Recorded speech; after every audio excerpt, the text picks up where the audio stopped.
But are you saying, so do you believe that there will not be any talks or discussion between the two sides between now and then? No, there'll be discussions, but there won't be good discussions. There'll be a lot of hollering and screaming. Won't be any substantive discussions. No. So, like majority of negotiations that apparently go on in America, maybe even globally, where without a deadline, without a hint of one side or the other losing something, nothing's going to get done until that happens. Right. All right, well, that's, you probably have, I think that's garbage for the mindset that we seem to have.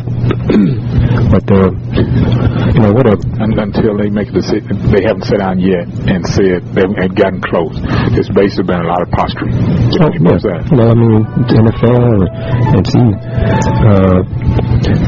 listeners, if you hear those wonderful tones, that's, they say, this is how we do it here. So, things this well, we keep on rolling with the punches, but I think small revenue owners are going to have problems with large revenue owners. That's got to be hammered out. And, I don't know how that's going to be resolved, but it needs to be resolved, in my opinion, before or along with the discussions between the owners and the players. And David Stern doesn't agree with me, nor because the players' side, the revenue sharing plan needs to be part of the discussions. The owners don't feel that way. The owners believe that they need to have an agreement in place before they can go ahead and have revenue sharing. I just, we disagree on that one. My basic premise, David Stern's basic premise is they want to guarantee all 30 owners of profits. That's un-American. I mean, I think everybody would love to be guaranteed, have a business and be guaranteed profits. But as an owner, it's up to you to generate revenue and minimize expenses in order to make a profit. Just going in, okay, well, I know I got a profit. That's not how American enterprise works. Clearly, NBA owners, it's 30 teams, 30 owners, it's a limited group of people. But the whole premise the owners apparently have is to guarantee profits and players, this is how it's going to be, take it or leave it. That's not going to work. That's not going to get things done. So unless the owners get off of that initial point, it's going to be a long time before an agreement is reached. In November, maybe right. If the players start missing checks, that could be the impetus to get things going. Oh, it didn't take that long. I want basketball start on time. I want training camp start in October, late September, what have you. I want to see it start on a preseason game. I want the whole bit because it's part of what I do with the Houston Run Bar Review. I need the NBA to generate interest and spark my interest as well. But we've touched on it a few times about being in the gym over the weekend, so let's everybody know where we were this past few days. We were at Cypress Springs, out in the CyFair area, watching high school potential talent that's looking to girls looking to move to the next level, whether from JUCO all the way to Division I.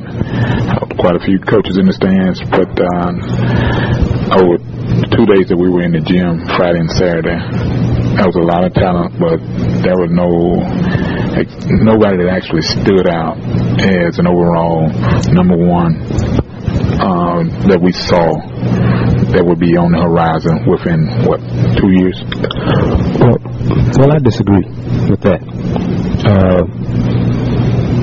I've seen her play enough times now. The best team is the CyFair Premier White team. And that's the way I looked at it. And that team is so balanced that there may not be a superstar, but there is one young lady on that team who stands out above the rest. She's a class of 2014 kid named Brooke McCarty. And she plays at Clear Springs High School, and she's going to be a sophomore.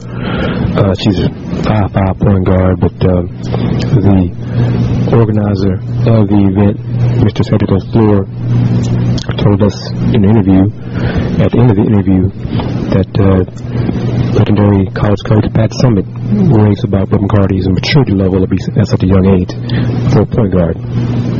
So you can see the interview on YouTube, it's on the website, everything like that. But CyFair Premier White that team. He's probably the top team overall. Most of the coaches we spoke to agree with that assessment. I saw one of the Cedric's tweet. There were 39 college coaches or college representatives at the who came to watch the event. It was the 9th annual CyFair Classic, and I think we can say local schools were represented very well. We saw Houston coaches. We saw a coach from Rice. We saw TSU, Texas Southern, that is, Prairie View, and Houston Baptist. We're all in the gyms watching the talent, looking at potential players for their respective programs. We saw national champion Gary Blair of Texas A&M in the building as well, doing what he does. Watching talent being seen and promoting women's basketball, and you and I commend him for the job he does promoting women's basketball, and he is a special gentleman because he always takes time to promote the game of women's basketball. And it's interesting when you have resources that he has available to him at A&M, but for whatever reason the marketing department refuses to help him. Now, mind you, he does a great job on his own, but that pulls him. He has a great staff to get that done, in the practice and in-game situations. But if you have a marketing department that's worth their salt, somebody should be working a little bit harder than the head coach. On the high school level, I could see that and understand that, but you're talking about a premier Division I BCS school program, and the marketing department is not helping. Let's shift gears a little bit. We're about the midpoint of July, but you're about to do some traveling. Yeah. So where you headed, sir? All right.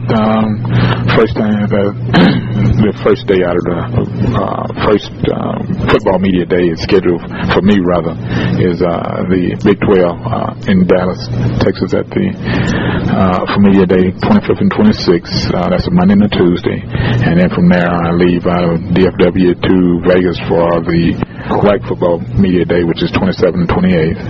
I'm back in town, and then I'm scheduled to go to Memphis for the 31st of July for Conference USA. And right now, UH has picked amongst the quite a few I'd say media outlets that to have a great season, to push for the conference championship this year, and to damn the media outlets. What do you say, Wildcat? What do you say about UH's potential for this year? You know what? The fact that they've got an influx of good talent returning, but the main thing is they have Case Keenum back at the wheel and at the hub, and he will be directing traffic this year.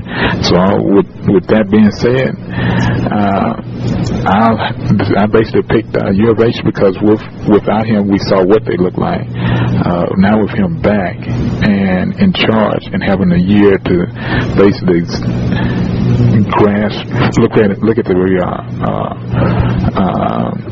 the book and the offense and the plays and all from a coach's standpoint, from sitting on the sideline and doing film check. It will be interesting what that first game looks like, and I will go on record to say today, it'll be all the way out there now. But the UCLA game will be a test, not just for U of H, but for this conference. And after that game, that will set where the ships in the night are passing. Whether one will be going north or want to be going south. Are you making a prediction right now, sir? Yep. I'm looking at U of H to win that game here. On September 3rd, Saturday, September 3rd, 2:30 at Robertson. Yep. Game will be on TV. Now, I won't hold you to your prediction because it's July. So, we'll see, because as a Cougar, I'm a proud U of H grad. And I love Case Keenum coming back for 60, I believe, as quarterback. But I want to see U of H stop some folks. I don't want to see U of H lose football games 55-48. So I'm definitely curious to see how the UH defense does against UCLA's offense. But you say the Cougars will beat the Bruins on September 3rd? I'm looking for that to happen. So we will see. Is there anything else you want to know in closing as you wind it down here? By the way, now you can check this out on my blog and my Twitter starting this week. The next college season starts for everyone in August, and the next college sport is up online is soccer, and right after that is volleyball. And since that happens within a month from the day, as a matter of fact, a couple of teams are going on exhibition, all the local colleges, Division I's rather, U of H, Rice, HBU. HBU is a Division I. Yes, they're in the Great West Conference, but all for now, hopefully for now. Yeah, and I see them making a change down the road. Also, Texas Southern.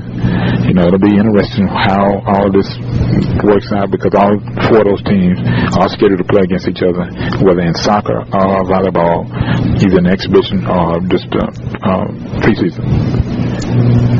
And then first weekend in September, we may or may not have pro football, but we definitely will have what say?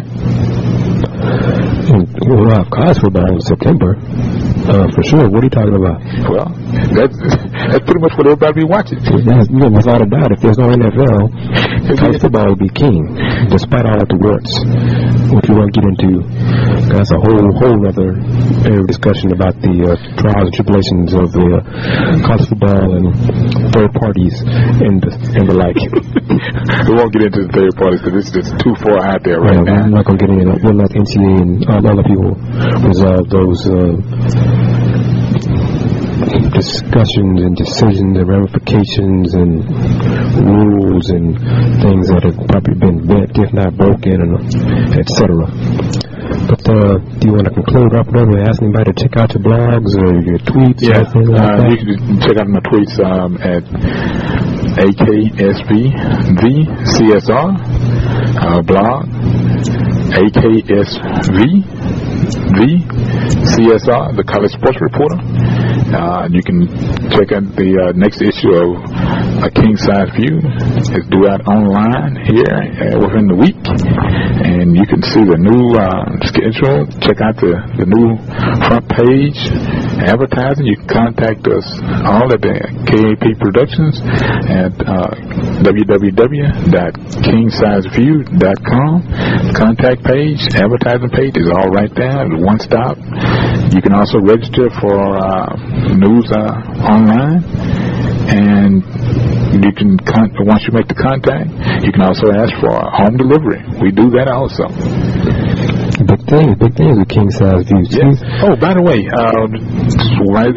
might as well mention it. The KCOH will also host a couple of our home football games this season.